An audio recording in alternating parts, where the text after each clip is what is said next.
I feel like the majority of the relationship between like police enforcement, the police and Black women is more indirect and through, because like when, a Black man, like let's say with a wife and children at home, is stopped by the police and like they take him to prison and he's imprisoned, like that obviously affects that family unit. Yeah. And that can like affect the Black woman in that case.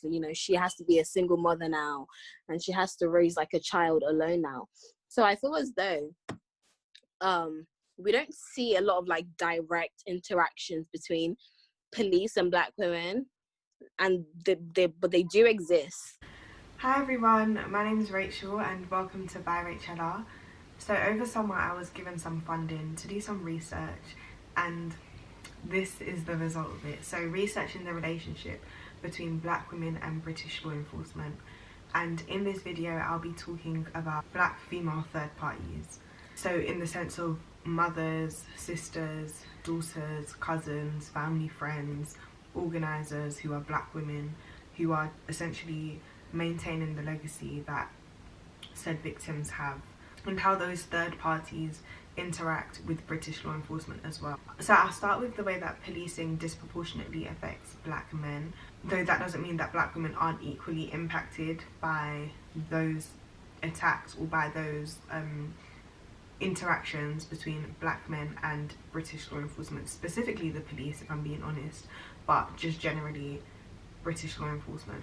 So for example, the way the Metropolitan Police not only handled the case of the murder of Stephen Lawrence in 1993, but also in how they interacted with his family. So the way that they interacted, especially with his mother Doreen, just highlighted very disgustingly how racialized and how gendered policing was, even though Doreen wasn't the direct victim of the attack on Stephen Lawrence. I think it's safe to say that she was equally, if not more, impacted by the Metropolitan Policing, because they were meant to convict the killers and they were meant to ensure justice was being served, and they were meant to do all of these things.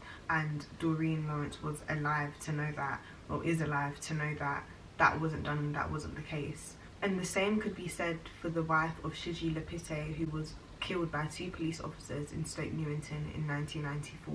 I felt bitter about it. I felt really, really bitter about it because nobody was there with them. It was late in the night, and only these 2 policemen can really tell us what happened. But they weren't telling the truth. Everybody knew they weren't telling the truth. And unfortunately, the list really does go on, and I'm not going to detail every case of police brutality towards Black men specifically. I'll leave some resources below if you want to like research them and the impact that they had. But I guess this is just to say that beyond police brutality and beyond police incompetency, Black women are affected by that. And I guess that reluctance and that injustice affects the way that they see policing and the Metropolitan Police and British law enforcement. The police right now are telling us that we should not march. That is why we have to march.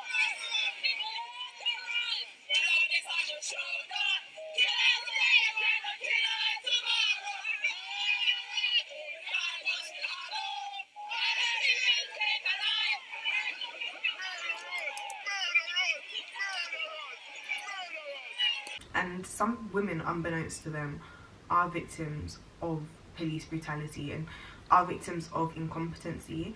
So let's say, for example, the case of David Oluwale. So David Oluwale was a Nigerian immigrant who settled in Leeds in 1949 and was found dead in 1969 in the River Aire in Leeds, and he was killed by 2 police officers.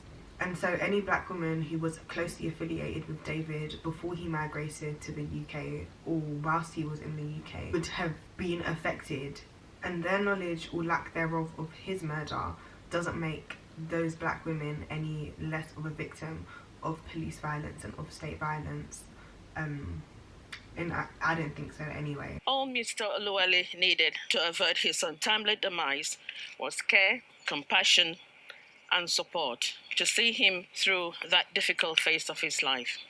We remember him today as a fellow Nigerian and human being whose life was cut short by the actions of those who, instead of showing him some compassion, constantly persecuted him. And even those who weren't related to these male victims of police violence but are constantly campaigning for justice and constantly campaigning for the end of police brutality, they are also very important to consider. It's the dedication of ensuring that justice is served, and I'm sure through their campaigning and through their organising they do come in contact with police officers and with British law enforcement, and I guess that constant reminder worsens the relationship because it's there, like it's constantly there. There's a constant reminder, this British law enforcement force did this and this is what I'm dedicating my life to. So essentially what I'm getting at is that many wives, many sisters, many cousins, just many black female relatives or just friends or just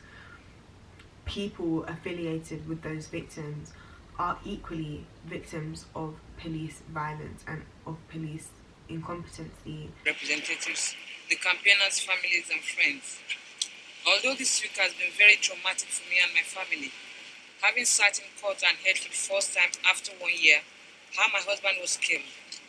I heard how the officers kicked him in the head twice, as hard as they could, how they beat and killed him under 30 minutes.